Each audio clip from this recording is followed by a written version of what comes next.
महाराष्ट्र में लोकसभा चुनाव खत्म होने के बाद सियासी दल 4 जून का इंतजार कर रहे हैं। चुनावी नतीजे आने के बाद राज्य की राजनीति में भूचाल आने का अनुमान भी लगाया जा रहा है। उसे देखते हुए आने वाले दिनों में सभी राजनीतिक दलों ने प्रमुख नेताओं के साथ बैठक बुलाई है, ताकि सीट ज्यादा या कम मिलने के बाद महाराष्ट्र में लोकसभा चुनाव ऐसे समय में हुआ है जब शिवसेना और एनसीपी टूट गई और कांग्रेस के दिग्गज नेताओं ने दल बदल लिया।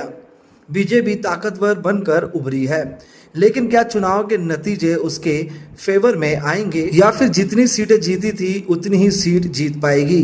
एनडीए के घटक दल बीजेपी, शिवसेना और अजित पवार की एनसीपी को ज्यादा सीटें मिली तो निश्चित ही इन सभी दलों के नेता के कॉलर टाइट हो जाएंगे, और अगर ऐसा नहीं हुआ है तो इन सभी का राजनीतिक भविष्य खतरे में पड़ सकता है। दूसरी ओर महाविकास आघाड़ी के घटक दल उद्धव ठाकरे सेना, कांग्रेस और शरद पवार की एनसीपी का भी भविष्य दांव में लगा हुआ है। पिछला लोकसभा चुनाव बीजेपी और शिवसेना मिलकर लड़ी थी। बीजेपी ने 23 सीटें जीती थी और शिवसेना ने 18 सीटों पर बाजी मारी थी। इस बार बीजेपी 28 सीटों पर चुनाव लड़ रही है।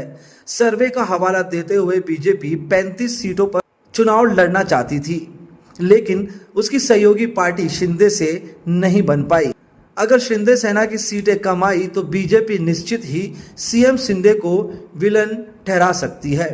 अगर ज्यादा सीटें जीती तो श्रेय देवेंद्र फडणवीस लूट कर ले जाएंगे। बीजेपी की खुद की सीटें कम आने पर फडणवीस का विरोध सक्रिय हो जाएगा और आने वाले विधानसभा चुनाव में उनकी डगर कठिन हो सकती है।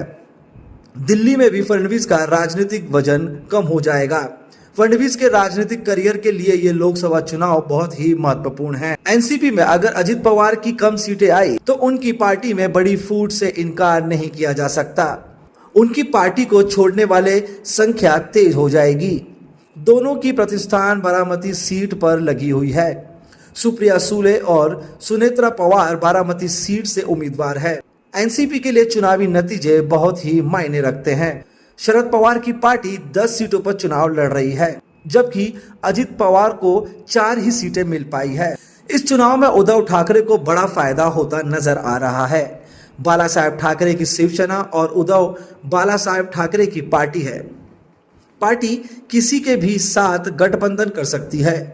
उद्धव सेना की सीटें ज्यादा आई तो बीजेपी के सामने बड़ी चुनौती होगी, और अगर कम सीट आई तो भी ज्यादा कुछ फर्क नहीं पड़ेगा, क्योंकि उसके सामने कई दरवाजे खोले जाएंगे। उद्धव ठाकरे की पार्टी में बाला साहेब के साथ साथ उद्धव जुड़ा है, इसलिए उनके सामने कई सारे राजनीतिक दरवाजे हैं। लोकसभा चुनाव के महज 5 महीने बाद ही विधानसभा चुनाव होंगे। लोकसभा चुनाव के नतीजे विधानसभा चुनाव को प्रभावित कर सकते हैं, इसलिए महाराष्ट्र सभी सियासी दलों के लिए लोकसभा चुनाव के नतीजे महत्वपूर्ण हैं। ब्यूरो रिपोर्ट, कुणाल कपूर, बोल इंडिया।